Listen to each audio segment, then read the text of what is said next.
ئەوەی کە مامۆستا عەبدولکەریم مدەڕیس ئاماژەی پێکردووە ساڵی 1370 کۆچی بەرامبەر ساڵی 1885 زاینی لە سەردەستی حەزرەتی شێخ عومەر ضیاءالدین ئەم خانەقەیە دروست کراوە. ئەلبەتە توانین بڵێن ئەم خانەقەیە بە ئەمری پێغەمبەر دروست کراوە، درودی خوای لەسەر بێ. لەو کاتێک کە شێخ عومەر لەگەڵ باوچیە شێخ محەممەد عوسمان سیراجەدینی یەکەم کە لە تەوێڵە مەدفونە سەردانێکی بەغا ئەکەن لەوێ حەزرەتی شێخ عومەر بە خزمەت پێغەمبەر دەگا لە خەوا. پێغەمبەر مناڵێکی زۆر بچووک زۆر نەخۆش لە خەوەکەیە ئەدا بە شێخ عومەر و ئەڵێ ئەم مناڵە زیندووکەوە لە ئەسڵا مناڵەکە نەمردووە کە خەبەری ئەبێتەوە تعبیری وای لێ ئەدەنەوە ئەو مناڵە ئەو عیلمە شەرعیەیە کە لە کوردستانی عێراقا بە تایبەتی منتقەی هەورامان لە حاڵەتێکی زۆر کز و لاوازە کە تەشریف یێنێتەوە. ئەلبەتە ئەو شوێنە ئێمە تیاوەستاوین ئەم خانەقایە باخێک ئەبێ هەڵ ئەسن بەکڕینی باخەکە و دروستکردنی خانەقا 136 ساڵ پێش ئێستا ئەم خانەقایتیا دروست دەکەن و وەستایەک بە ناوی وەستا ڕەحیمی بیارەیی وەستایی دیواری کردووە و هەروەها مورید و منسوبەکانیش کرێکاری بینای خانەقایان کردووە و لەو کاتەوەشکو لەخوا بەزیاد ئەم خانەقایە لە خزمەتی فەقێ و فەقیر و میوان و ڕێبوار بەردەوامە تا ئێستاش. مامۆستا پێش بوونی ئەم خانەقایە لە بیارە مەدرسە هەبووە؟ ئەوەی من بزانم بەڵێ لە بیارە مەدرسە هەبووە. مزگەوتێک هەیە لە بیارە پێی ئەڵێن مزگەوتی ناودێ کەوتۆتە تقریبا شانی کەوتۆتە دوای خانەقا لای سەپی من کە من ماوەیەش خۆم لەوێ ئیمامی ئەوێ بووم. ئەوێ هەر وەکووا مەشهورە ئەڵێن عەبدوڵای کوڕی حەزرەتی عومەر دروستی کردووە، لە قەولێکە ئەڵێن 300 مزگەوتی لە کوردستان دروست کردووە، لە قەولێکە ئەڵێن 100 مزگەوت. یەک لەو مزگەوتانەی شەقڵاوە خورماڵ چەندەها شوێنی تر کە وا مەشهورە ئەڵێن مزگەوتی عەولا و عومەران، یعنی مزگەوتی عەبدوڵای کوڕی حەزرەتی عومەر کە دروستی کردووە. بەڵێ ئەو مزگەوتەش یەکێک بووە پێشی خانەقا من لە ڕیسپیەکانی بیارەم بیستووە کە 9 پشت تەدریسی تیا کراوە وەکو مامۆستایە کوڕەکەی بۆ بە مەلا کوڕەکەی بۆ بە مەلا لەوێت تەدریسی تیا کراوە. بەڵێ پێشی خانەقا لە بیارە بەس ئەو مزگەوتە بووە. ئەلبەتە مزگەوتەکەش کەوتۆتە دوای خانەقا و شێخ عومەر لەوێ فەقێ بووە. ساقی صدقی و فریادم رست بر روی نازم جام گیره و دست دیدم چای شیرین چمان فیراقت خامت کردن و کمان. دوای ئەوەی شێخ عومەر ئەوەندە مەبەستی بوو کە خۆی بە خزمەتکاری ئەم دینە زانیوە بەردەوامی شەوای کردووە. پرسیارەکە شافعی زمانی خۆی لەم منتیقە چییە؟ یعنی بەقەد ئیمامی شافعی عالم بێ ئەڵێن مامۆستا مەلا عەبدولقادری کەبیر ئەنێرێ بە شوێنی وابزانم لە کوردستانی ئێرانە ئەبێ ئەیهێنێ ئەیکا بە مدەڕیس لێرە فاتیمەی کچی خۆی لێمارە ئەبڕێ. ئێستا قەبری هەردووچیان لەناو مەرقەدا. باش ئەو مامۆستا دیارانەی کە لێرە لەو سەردەما دەستیان پێکرد و دەست بەکار بوون کێ بوو؟ ئەو مامۆستایانە ئەوەندە زۆرن شێخ عومەر بە مامۆستا مەلا عەبدولقادرەوە دەست بێکە، لە دوایەوە مامۆستا مەلا نەزیرە، چەندەها مامۆستای گەورە بەتایبەتیش مەسەر مامۆستا عەبدولکەریم مدەڕیس کە 24 ساڵ لێرە تەدریسی کردووە. ئەو مامۆستایانەش ئەوەندە زۆر بوون وەکو مامۆستا شێخ محەممەدی بالیسانی، مامۆستا مەلا نەزیر بووە، مامۆستای کانی سانانی بووە، چەندەها مامۆستای تر لێرە تەدریسیان کردووە، خزمەتیان کردووە. تا چەند ئاستی زانستی ئەم خانەقایە لەو سەردەما بەراورد بە شوێنەکانی تر بکەین ئاستێکی بەرزیە بووە. بە شانازیشەوە ئەتوانی بڵێن من لە مامۆستا گەورەکان و پیاچەکانم بیستومە لە ساڵی هەفتەکانە شەهادە و ئیجازەنامەی مەدرسە و خانەقای بیارە لە جامعەی ئەزهەڕا بەبێ پرسیار جووە وەرگیراوە لەوێ لە میسرا جامعەی ئەزهەری میسرا بەڵێ وەڵا لەخوا بەزیاد بێ مە جێگەی شانازیە لەخوا بەزیاد بێت تا ئێستاش هەروە بەردەوامەوە ئێستاش چەند مامۆستایەکی بەڕێزی تایە کە لێرە خەریکی تەدریسن حالی حاضر ئێمە تەقریبەن 4 مامۆستامان هەیە لێرە تەدریسەکەن. ساقي ساقي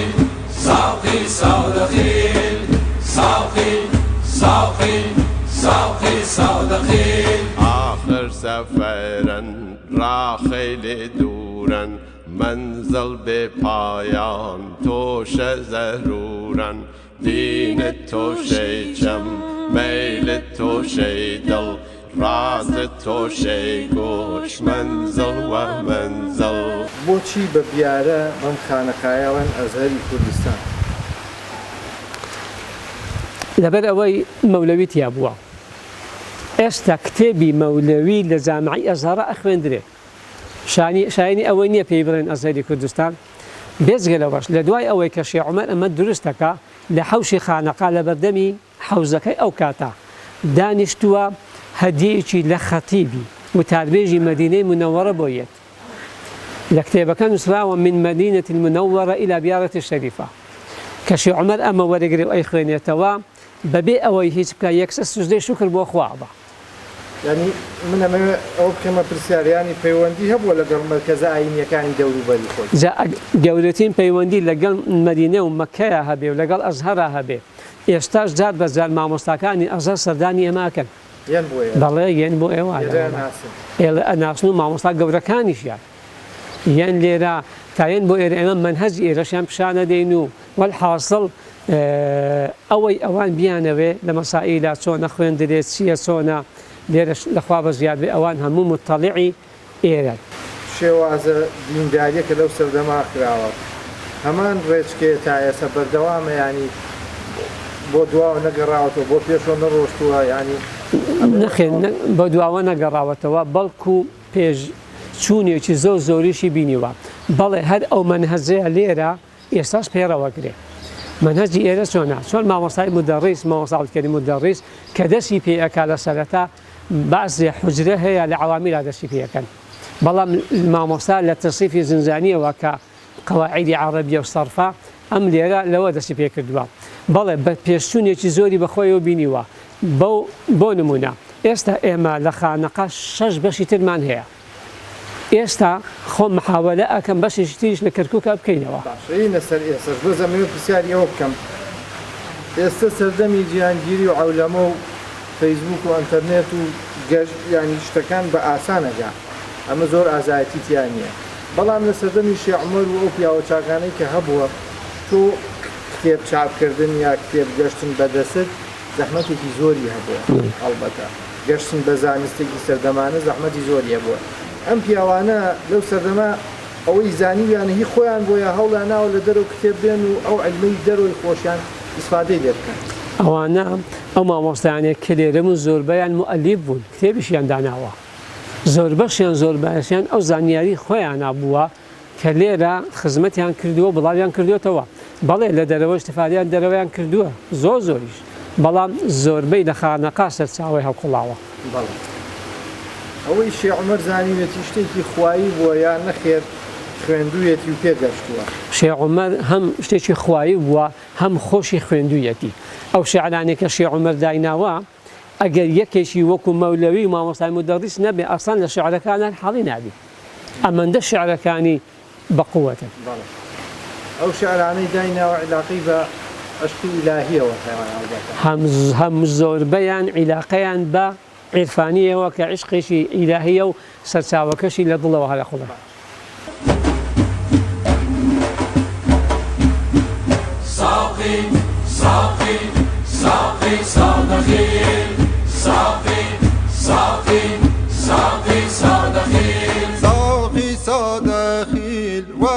فریادم ڕست بە ڕووی نازەوە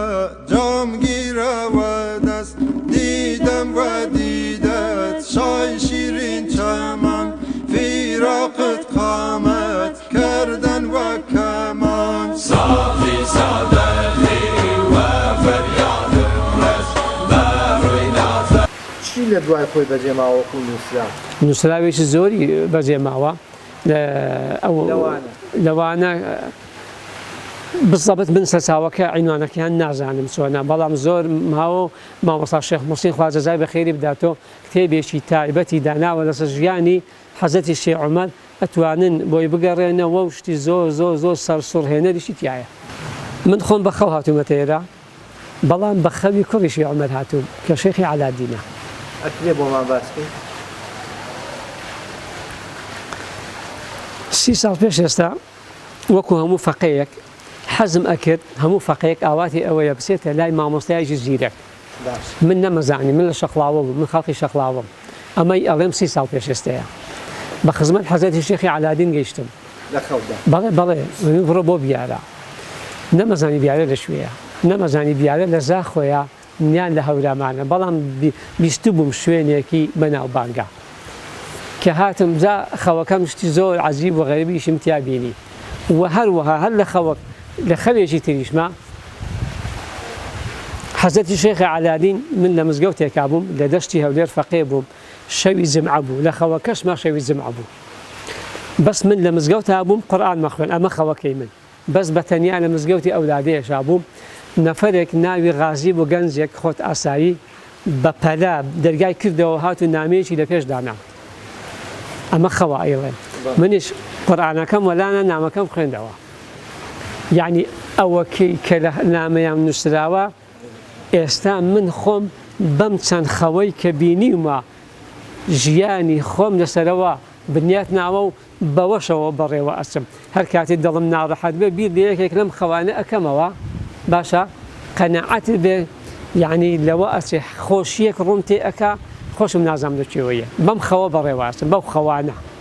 جەنابەت دوای ئەو خەوانە 30 ساڵە لێرە لە دوای ئەوە لە ساڵی 93 کۆتاییەکە من هاتووم بۆ ئێرە چۆن بۆ هاتی بۆ ئێرە لەوێ بەڕێکەوتی کرد نەوەڵا ئاواتم ئەوە بوو چۆن بڕۆم مامۆستا مەلا ئەبوبەکری مەسیف سلاحەدین لەگەڵ دوو ڕەفیقما کە لە شەقڵاوە بوون مامۆستا وتی حەزەکەم بچین بۆ بیارە منیش وەکو بڵێ من لە ئاسمانە ئەگەڕام بۆ ئەمە کەچی مامۆستا لە خزمەت مامۆستا هاتین و من لێرە لە خزمەت مامۆستای کانیسانانی لەخوا بە زیاد بێ لێرە قبول کرام الحەمدولله دوای دوو مانگی بەسەرا ڕۆی من بووم بە ئەمیری ئێرە ئەمە تەسیری خەوەکە بوو کە زۆر شتی عەجیب و غەریبی لە دواوەی کە ئاماژەی کرد بۆ ئێرە بازێشتم بینی یەک لەوانە ئالەم کەژەوە خۆرم لێ هەڵات لە خەوەکە سبحان الله ئەسەری ئەو خۆرا ئەوەیە من 29 ساڵە ئێستا لێرە تا چەند مرتاحی لەگەڵ ئێرە تۆ کابرایەکی ڕاست هەمومان کوردین و کوردستانی بەڵام زێدی ئینسان بۆ خۆی خۆشەویستە بەڵێ تۆ کابرایەکی خەڵکی شەقڵاوای لێرەش هەورامانە هەم لە ڕووی شێوازی قسەکردن و هەم لە ڕووی ژینگەوە هەم لە ڕووی دوورە ینی بەڵێ دەتاقەت نەبوویت من لێرە ئەوەندە شانازی پێیەکەم کە خوا قبوڵوانکە بە خزمەتکاری ئێرە لەوە ئەچێ ئەگەر لێرە نەبێت لە هیچ شوێنەکە خزمەت ناکەم بەزمی ماجەم بوو چون هەردە جاران بنووشین جامی وە یادی یاران هەر مەزورمەندە نیز نفەسواری پرگەر جامەکە دەخیرم سامی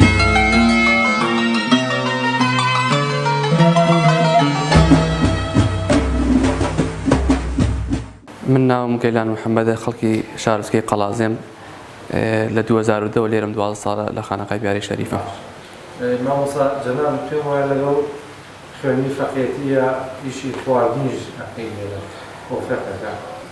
الحەمدوللا من خوێندنم لێرە تەواو کردووە ئیتر دوایەوە کە خوێنم تەواو کردووە هەر لە خانەقا مامەتەوە ئێستا چێژ بۆ فەقەکان لێنێم باش مامۆستا سیستەمی خواردنی ئێرە چۆنیە پێ بۆم باسکەی بەنسبەت خواردنەکان لە خانەقا لێمە لێرە جدولی تایبەت بە خۆمان هەیە کە مدیری خانەقا بۆی داناوین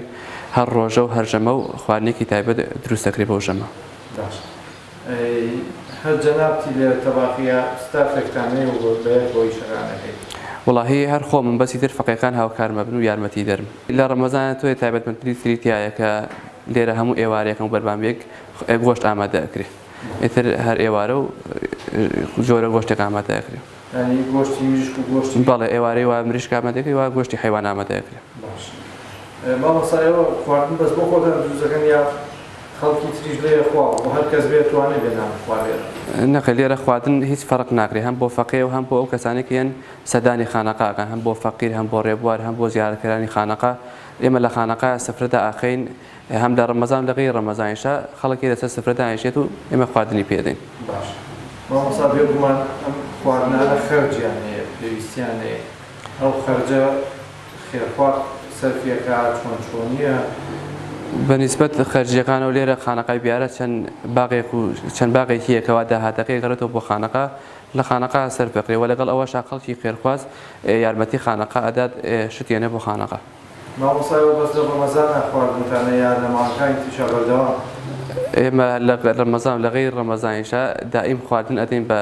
فەقێ و بە غەیری فەقێ بۆ کەسانێک هێنە خانەقا. باش ئەم سیستەمی خواردنە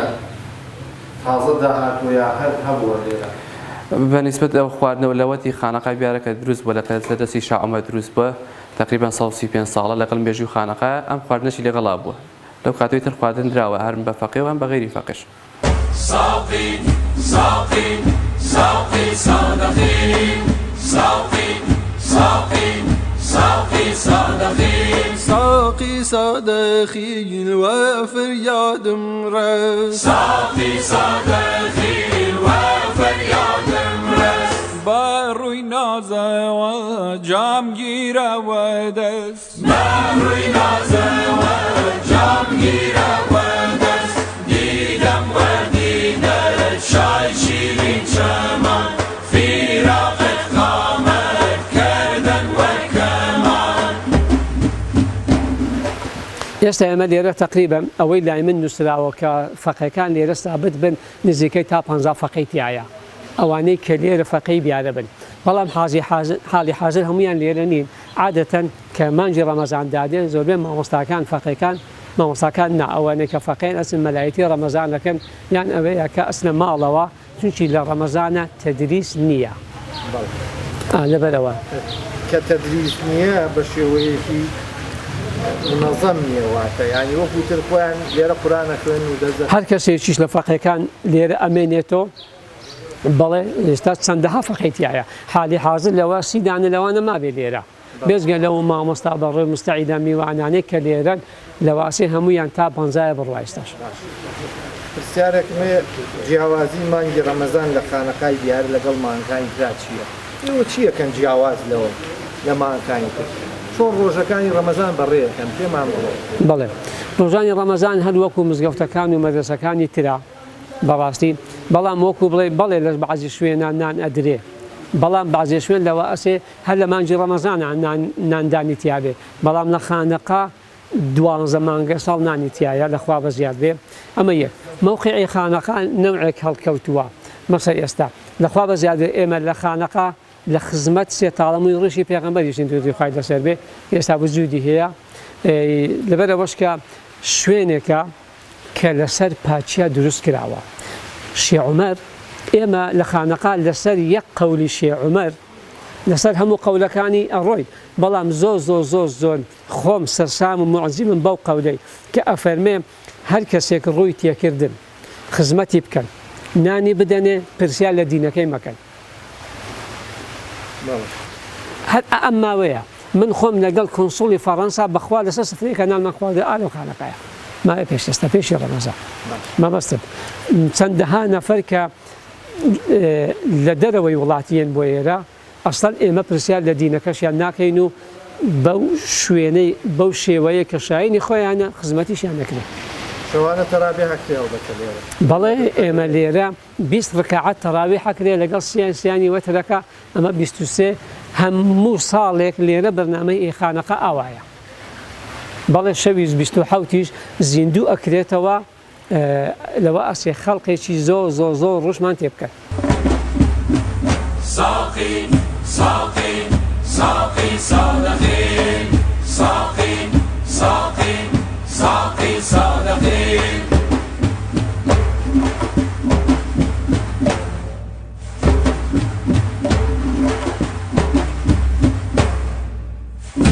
عرق چون شونم میشتنه روی گل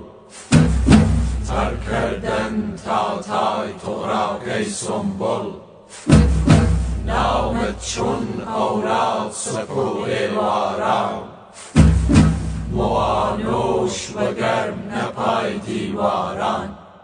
عرق چون شانم نیشته نروی گل تر کردن تا تای تو را